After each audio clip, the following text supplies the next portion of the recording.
Tradition of St. Luke. Glory to you, Lord. Jesus told his disciples a parable of the necessity of praying always and never losing heart.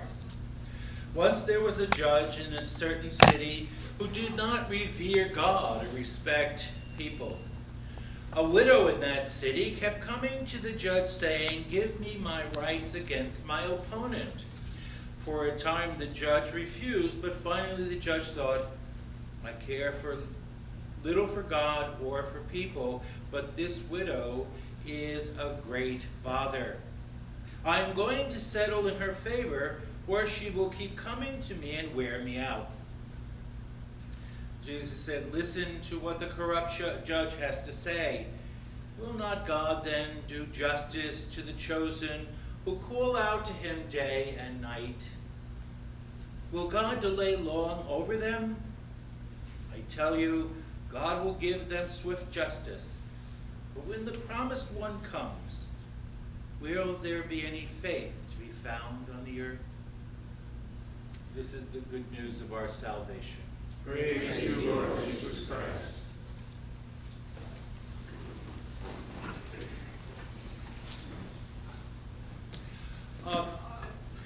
When I say that we are an instant society, you know what I'm talking about. Everything is instant these days. Everything is instant. We have instant coffee, instant tea, instant dinners, and just add water, set it and forget it, and all the rest of it. We are a litigious community, a set of people, that if I stub my toe on something, I'm ready to sue. If I find that I have not been judged worthy, I become, and then I sue. And lawyers make a lot of money on people who are suing one another for whatever reason. And I couldn't help but think, as I read this gospel this week, about the unjust judge. Now we know that we just had some elections for the local judiciary, and some got in, some didn't. In fact, I was at a trial of a person who was from our community here before a judge who did not win. And I thought he was a very good judge. I thought he was very fair. He was very open to what we had to say for this young man. But be that as it may, the bottom line is that we want what we want when we want it. Not too long ago, my brother saw something on television, these infomercials, and he said, "Gee, that's what I have to buy my daughter." Now, my niece has 6 kids, and so supper time is like feeding time at the zoo. Who wants this, who wants that, who's not going to eat this, who's not going to eat that, and the baby goes, "I don't care because I get milk anyway, so it doesn't matter." But with the rest of them, it's quite a chore. I mean, you have to be careful not to pull back a stump if you go to grab something from the table when they're all around. Lovely children they are, truly lovely children. Anyway, my brother saw this electric pressure cooker, all right? And he bought it for his daughter because it cooks whatever you want in minutes, and for her tribe it's so good because you could cook a whole bunch of stuff in very little time and you feed the kids. Okay. I saw the thing on television. I said, let me see what the heck this thing. Not that I would want to buy one because it would not do good for me anyway. And the ladies, you could make this, and you just take this ground meat and you put it in here, and you take jarred sauce and you put it in here, and you take uncooked macaroni and you put it in here, and you put water in here, and cheese on top, and then once it reaches pressure, and 10 minutes you've got I don't know what. And I thought, I don't know. As one who does most of the cooking in the house, and I do love to cook, part of cooking to me is the time it takes to cook, the time it takes to create. waiting, anticipating, seeing what it's going to come out. Sometimes it works, sometimes it doesn't. But the thing is that it's the time. It's the time. And you try to do what you can. Instead of having it instant. And I couldn't help but think how our prayer life is so much like that. Years ago, there was a commercial for Toyota. You asked for it, Toyota. And it was like it appeared right there. Well, our faith does not operate on instant whatever it is. But that's what Jesus was saying. Sometimes we are in such a rush to get what we want when we want it that we're not willing to do anything for it. And so we say, well, we pray for good health, we pray for financial stability, we pray for our friends who are ill, we pray for our faithfully departed, we pray for peace on earth, and the next day we don't have it, and so we say another prayer for whatever it is that we're looking for, and we don't get it, and then all of a sudden we say, well, what the heck is the sense of praying? Nothing happens, nothing changes. And so we go on our miserable way. And Jesus is saying that, but that's not what it's about. It's not getting what you want when you want it. God is not a sugar daddy that continually gives us what we want. God is not someone who's going to stand up there dispensing his benefits to us just because we want it. And we who are parents know that when our children ask for things, as much as we would want to give them whatever it is that they want, we know that sometimes that they don't know what they're asking for, that to give them that which they ask would not be beneficial to them, but rather in the long run do them harm.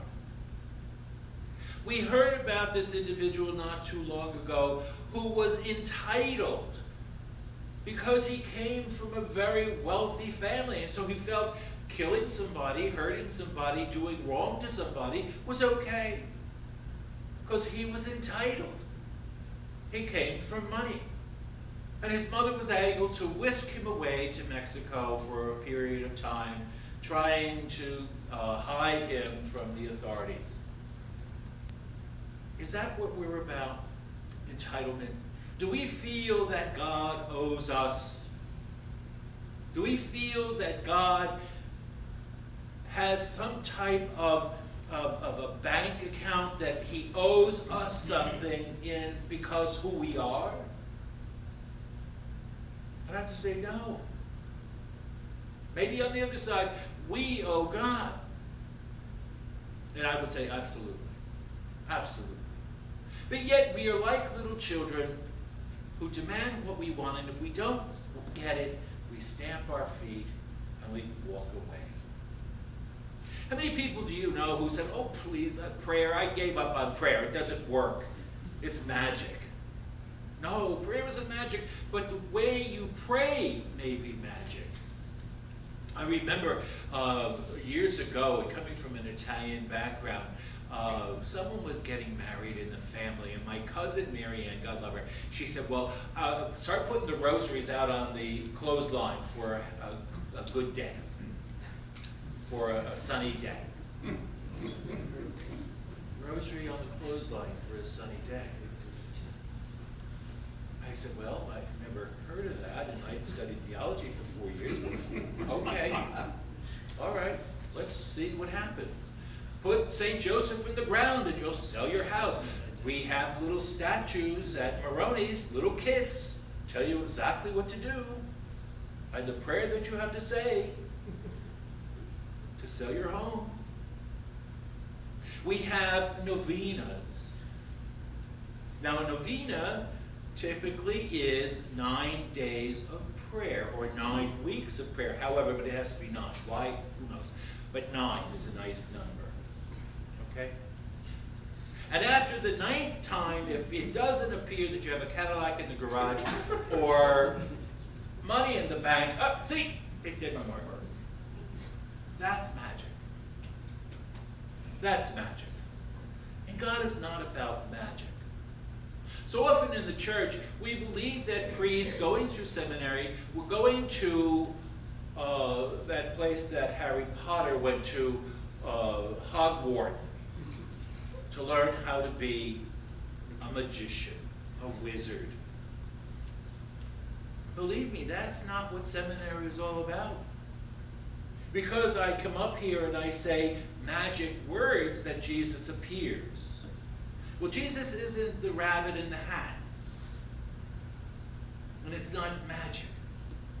But what it is that we use these symbols and these prayers and these actions to exemplify a faith, a belief, that if I pray and pray correctly, God will hear my prayer. And God will answer that prayer accordingly. It may not be what I pray for, and that's what they say. Always be careful what you pray for. The ancient Romans used to say, because the gods have ways of punishing us by answering our prayer. So when we pray out of faith. Not because we perform these 9 prayers in a row, and God forbid we should miss one that we have to start over again. It's not because of the fact that we put St. Joseph upside down next to a house that we want to sell. That has nothing to do with it. It's not because we have put our rosary on the clothesline that the tornado didn't come. But it's the faith behind these actions, these beliefs, that tell us that, yes, they may be hokey in some cases. But if the faith behind the action is present, then it becomes an important ritual. Now, I'm not saying that because of the fact that the 4th of July picnic is coming up, so everybody put their rosaries out on their clothesline so that we have a nice day. But what I'm saying is that any ritual that we use, any type of religious response to our needs, whether it be prayer or action, whatever it might be, has to be buoyed up by faith. We have to believe. And that's what Jesus is saying. Pray always. Pray always and don't lose heart. That's where we fail. We lose heart. Our faith becomes weak because we are in instant society. And so what we need to learn and listen to this gospel story about this unjust judge, even though he was unjust, even though he could not care for God or mankind, he said, let me give this woman what she wants, lest she wear me out. And another translation says, and do me harm. And you know hell hath no fury than a woman's scorn. So tonight, let us not fail in our prayer. Let us not give up because God does not give us what we want. But rather let us know, as St. Paul tells us, that within us and in the community there is the Spirit that groans forth, groans to say those prayers, to ask God for those things that we need that we ourselves do not know. In closing, I remember a volunteer from Vitas who is now gone to rest gave me a plaque and it said, God answers every prayer. Sometimes he says yes. Sometimes he says no. And other times he says, you've got to be kidding.